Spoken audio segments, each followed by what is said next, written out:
9 लाख अभ्यर्थियों की उम्मीद को किस तरह से धुआं किया गया है, और मैं तो कहूंगी सरकारी तंत्र के द्वारा किया गया है। क्यों?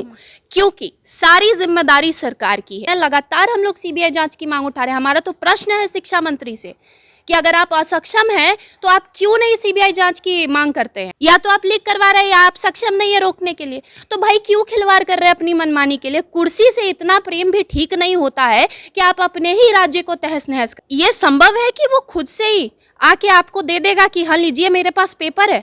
ये तो नाकामी है सरकार। धांधलेबाजी कब, कैसे और कहाँ हो जा रही है, अगर ये सरकार इसको रोकने में असक्षम है तो दो ही चीज है कि या तो सरकार स्वेच्छा से पेपर लीक करवाती है, होने देती है, या अभ्यर्थी उनके लिए कोई मायने नहीं रखते। उनके साथ अगर कुछ ऊंच नीच होती है तो सरकार जिम्मेदारी नहीं लेगी। कैसे कहते हैं मुख्यमंत्री जी, पिएगा तो मरबे न करेगा, तो ऐसे ही कह देंगे जब फंसेगा तो जाएगा। इतने सारे छात्रों के भविष्य को दांव पर लगाने के बाद भी सरकार ये रीजन दे रही है कि जिन्होंने लीक किया था हमने उनको अरेस्ट कर लिया है, उनको 24 घंटे के भीतर जेल में बंद कर दिया। चलिए आपको धन्यवाद इस चीज के लिए, लेकिन पेपर कब रद्द करेंगे आप? नमस्कार, आप देख रहे हैं लाइव बिहार, मैं आपके साथ रूपम। बीएसएससी के अभ्यर्थी लगातार आज ट्विटर अभियान चला रहे हैं और लगातार एक ही मांग कर रहे हैं, जितने भी परीक्षा जो बीएसएससी का परीक्षा हुआ है पूरी पाली को रद्द करने के लिए। इसके लिए आज मैं लोजपा रामविलास पासवान की पार्टी से सुरभि ठाकुर, जो कि वहां की सचिव हैं, प्रदेश सचिव हैं, उनसे बात करने के लिए आई हूं। लगातार लोजपा की तरफ से लोग आवाज़ भी उठा रहे हैं, सरकार को घेरते नजर आ रहे हैं। सुरभि जी, आप भी एक महिला है, मैं अभी एक महिलाओं का इंटरव्यू भी करके आई हूँ। थोड़ा लड़कियों को काफ़ी प्रॉब्लम होता है इस तरह से बार बार पेपर लीक हो जाना और फिर इस तरह से आयोग की मनमानी करना, क्या है ये? देखिए, इसमें महिला पुरुष का एंगल तो सेकेंडरी है, लेकिन फर्स्ट ऑफ ऑल ये चीज़ है कि कोई भी अभ्यर्थी कुछ सोच कर कोई करियर चुनता है। आपने भी करियर चुना होगा तो आपने कुछ सोच कर चुना होगा, उससे उसकी उम्मीदें जुड़ी होती हैं, उसके घर वालों की उम्मीदें जुड़ी होती हैं। जो पेपर अभी लीक हुआ है, जिस पेपर की हम लोग बात कर रहे हैं, बिहार एसएससी, ये 8 साल बाद कंडक्ट होने वाली थी ये पेपर, और इसमें लगभग 2100 के आसपास सीट थे और 9 लाख से के लगभग अभ्यर्थी थे। अब बताइए कि 9 लाख अभ्यर्थियों की उम्मीद को किस तरह से धुआं किया गया है, और मैं तो कहूंगी सरकारी तंत्र के द्वारा किया गया है। क्यों? क्योंकि सारी जिम्मेदारी सरकार की है, सिस्टम सरकार का है, जो प्रशासन है वो सरकार की है। तो फिर धांधलेबाजी कब, कैसे और कहाँ हो जा रही है, अगर ये सरकार इसको रोकने में असक्षम है तो दो ही चीज है कि या तो सरकार स्वेच्छा से पेपर लीक करवाती है, होने देती है, या अभ्यर्थी उनके लिए कोई मायने नहीं रखते, स्टूडेंट कोई मायने नहीं रखते, स्टूडेंट के जो घर परिवार जो मजदूरी करके अपने बच्चों को पढ़ाते हैं उनकी उम्मीदें कोई मायने नहीं रखती, या तो फिर यहाँ पर माफियाओं का इतना ज़्यादा राज बढ़ गया है कि सरकार हर प्रकार से असक्षम है, चारों खाने चित है सरकार।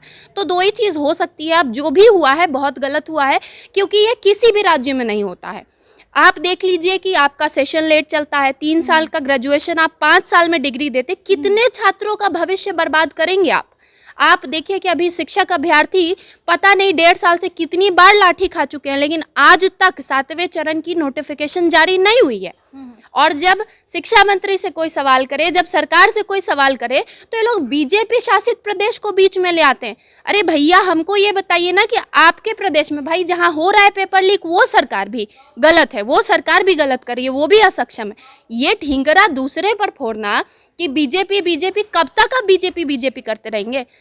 कुछ महीने पहले आप साथ में थे, आज आप अलग है।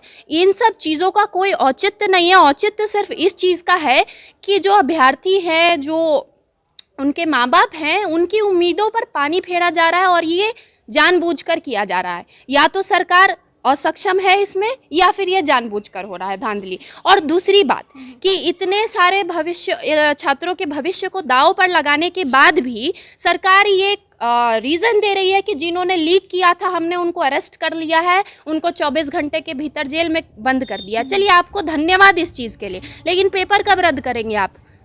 कैसे भरोसा करें? जो सच में जो छात्र सच में मेहनत करके पेपर देने जा रहा था, अब वो कैसे भरोसा करेगा कि अभी जो पेपर वो लिखने जा रहा है वो लीक नहीं होगा या नहीं है किसी के पास। वो भी फर्स्ट पाली का पेपर इसलिए रद्द किया गया क्योंकि उस समय अभ्यर्थियों के हाथ में वो पेपर लग चुका था, पहले ही कि क्वेश्चन आ गया है और वो दिखा दिए, तब उनको लगा मीडिया के सामने आ गया, अब हम क्या करें। लेकिन सेकंड और थर्ड पाली का मतलब नहीं दिखाया गया, लेकिन सोशल मीडिया पे वायरल हो रहा है।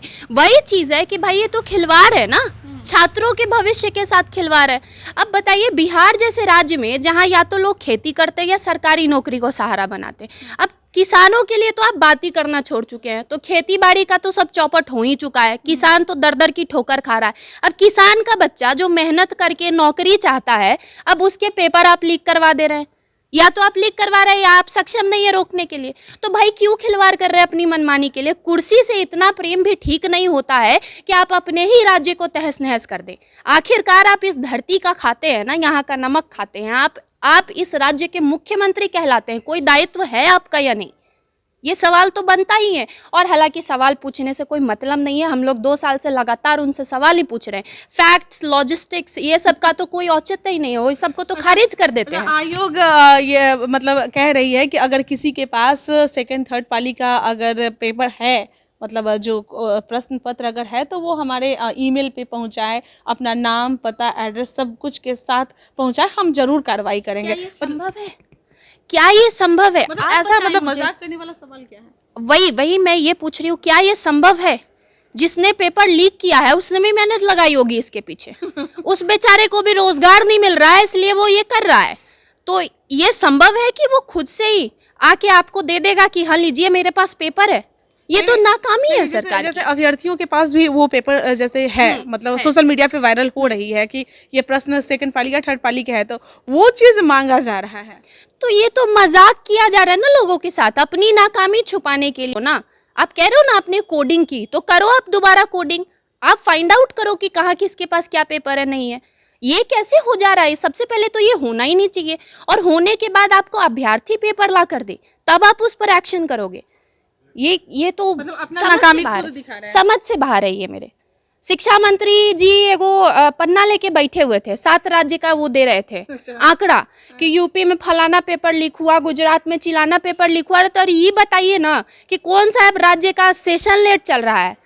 खाली अपना जो बोलना है, जो हमको सपोर्ट करे, जो फैक्ट, वही फैक्ट पेश करेंगे आप, बाकी सब चीज को आप हवा कर देंगे, तो ऐसे तो काम नहीं चलेगा। अभ्यर्थी तो डरते भी हैं, अगर वो अपना नाम पता सब कुछ दे दें, वहां पर भेज दें, तो उसके बाद फिर उनके साथ भी तो कुछ हाँ, उनके साथ अगर कुछ ऊंच नीच होती है तो सरकार जिम्मेदारी नहीं लेगी। कैसे कहते हैं मुख्यमंत्री जी, पिएगा तो मरबे न करेगा, तो ऐसे ही कह देंगे, जब फंसेगा तो जाएगा, हमारा क्या जिम्मेदारी है। उप मुख्यमंत्री जी आएंगे, कहेंगे हमको बता के गया था। सीधा बात है, यहाँ तो यही चल ही रहा है, यहाँ तो लोगों की कोई वैल्यू ही नहीं है। और हम जैसे लोग जो बोलते हैं उनको भी लोगों से भी मेरा कंप्लेन है कि आप कम से कम आप सुनिए, समझिए और सही चुनाव कीजिए, क्योंकि अब बहुत ज़रूरी हो गया है बदलाव बिहार में। ये कहीं नहीं होता है। ये मतलब एक भोजपुरी गाना है, राजन जी महाराज गाते हैं, अखियों न देखली न सुनली ह कान है, मतलब ना आँख से देखे कहीं ना कान से सुने कहीं, वो चीज़ इस राज्य में हो रही है।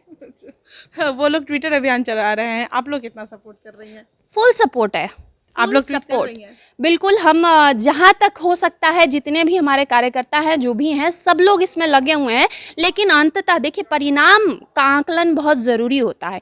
बीपीएससी का पेपर लीक हुआ, क्या हुआ? अभी भी उसमें 10 सवाल है जिसका जवाब नहीं मिल पाया है। ये लोग खाना पूर्ति तो कर देते हैं कि हाँ ये हो गया, लेकिन कंक्लूजन क्या निकलता है, परिणाम क्या निकलता है? क्यों सीबीआई जांच नहीं? तो अभ्यर्थी बेचारे करे क्या? उनके पास कितना पावर है? वो लोग आंदोलन करते हैं, जितना हो सके उतना दम लगाते हैं। आप लोग तो राजनीतिक में हैं, आप लोग के पास तो पावर है कि नहीं? हंसिए मत। एक बात बताइए आप कि हम लोग जितना पावर होल्ड करते हैं, अगर वहां तक में कोई कमी हमारी तरफ से हो रही हो तो बताइए। बीजेपी का भी सपोर्ट आप लोग कर रही हैं सीबीआई जांच के लिए, तो आप लोग केंद्र में देखिए, बीजेपी को पर्सनली हमारा कोई सपोर्ट नहीं है। हम अपने पार्टी के कार्यकर्ता हैं, हमारा फुल सपोर्ट, हमारा फुल समर्पण हमारे नेताजी के। आपके पार्टी तो कर ही रही है ना। अब हमारी पार्टी कहाँ सपोर्ट कर रही है, ये तो आप हमको बताएंगी तो हम बता पाएंगे कि हाँ कर रही है, नहीं कर रही। अभी चुनाव जो हुआ था, उपचुनाव जो हुआ था, हर जगह तो चिराग पासवान का है। जी बिल्कुल, वो उस चुनाव तक के लिए ही वो डील था, उसके आगे का वो नहीं था। अभ्यर्थियों के लिए वो बात नहीं कर सकते हैं कि हाँ केंद्र में सरकार बैठे हुए किसने CBI कहा कि वो नहीं कर रहे हैं? वो तो अमित शाह जी से मिल रहे हैं, वो तो हर संभव मांग कर रहे हैं, लेकिन देखिए कुछ दायरे होते हैं। अगर आप विपक्ष में भी होते तो आप कुछ कर सकते थे इस पे। हमारा दायरा है, अभी ना हम सत्ता में है ना ही हम विपक्ष में हैं। हमारा जो पावर जहां तक सीमित है उसके दरमियान जो कुछ भी हम लोग कर सकते हैं हम लोग कर रहे हैं। लेकिन अभ्यर्थियों के तरफ से हालांकि लगातार जब से यह क्वेश्चन लीक हुआ था उसी समय मैं सारे अभ्यर्थियों को दिखाकर मैं मतलब जानकारी ली थी कि वाकई में ये वही क्वेश्चन है कि नहीं। सबसे पहले हम लोग दिखाए थे, तो मेरा मतलब ये है पर्सनली कि अभ्यर्थियों की तरफ से जो अभ्यर्थी लगातार प्रश्न करते हैं उसके तरफ से मैं आपको कह रही हूँ कि अगर आपसे पॉसिबल हो सके, क्योंकि बीजेपी के आप लोग सपोर्ट कर रहे हैं, केंद्र में सरकार बीजेपी की है, तो सीबीआई जांच की मांग को लेकर आप लोग लगातार अगर आप हमारे नेता श्री चिराग पासवान जी को फॉलो कर रही होंगी तो आपको पता होगा कि लगातार वो इस मुद्दे को भी उठा रहे हैं और सीबीआई इंक्वायरी की मांग हम लोग अपनी अपनी तरफ से, ना केवल हमारे नेता बल्कि पार्टी के जितने भी पदाधिकारी हैं वो सब अपने अपने फोरम से या जहां जहां भी वो बाइट दे रहे हैं, लगातार हम लोग सीबीआई जांच की मांग उठा रहे हैं। हमारा तो प्रश्न है शिक्षा मंत्री से कि अगर आप असक्षम हैं तो आप क्यों नहीं सीबीआई जांच की मांग करते हैं? आप तो शिक्षा मंत्री हैं ना बिहार के, आप पे तो दायित्व, और प्रोफेसर भी हैं। सबसे बड़ी बात प्रोफेसर है और साधारण परिवार से भी उठकर आए हैं वो भी, तो उनको भी ये विचार करना चाहिए कि जिस परिवार की उम्मीदें उसके बच्चों पर टिकी हैं उस परिवार के साथ कितना बड़ा धोखा शिक्षा मंत्री जी और बिहार की सरकार कर रही है। हम लोग तो अपनी तरफ से मांग बिल्कुल जारी है और जारी रहेगी, न्याय तक ये संघर्ष चलता रहेगा। हम लोग अभी चुप नहीं होने वाले हैं, लगातार आवाज उठाएंगे इस पर। बहुत बहुत धन्यवाद। तो सुरभि ठाकुर हमारे साथ जुड़ी हुई थी और जैसा कि कह रही है कि अभ्यर्थियों का फुल सपोर्ट कर रही है लोजपा रामविलास पासवान की पार्टी, चिराग पासवान आप लोगों के सपोर्ट में है। चलिए अब देखते हैं हम लोग कि वाकई में ये लोग सपोर्ट कर रहे हैं कि नहीं कर रहे हैं। ट्विटर अभियान चल रहा है, आप लोग भी निगाहें मतलब लगा के रखिएगा कि कितना राजनीति तरफ से जो विजय सिन्हा अगर कह रहे हैं या चिराग पासवान कह रहे हैं वो लोग कितना सपोर्ट आप लोग का कर रहे हैं। चलिए फिलहाल के लिए बने रहे लाइव बिहार के साथ। धन्यवाद। लाइव बिहार यूट्यूब पर सब्सक्राइब और फेसबुक पर लाइक जरूर करें।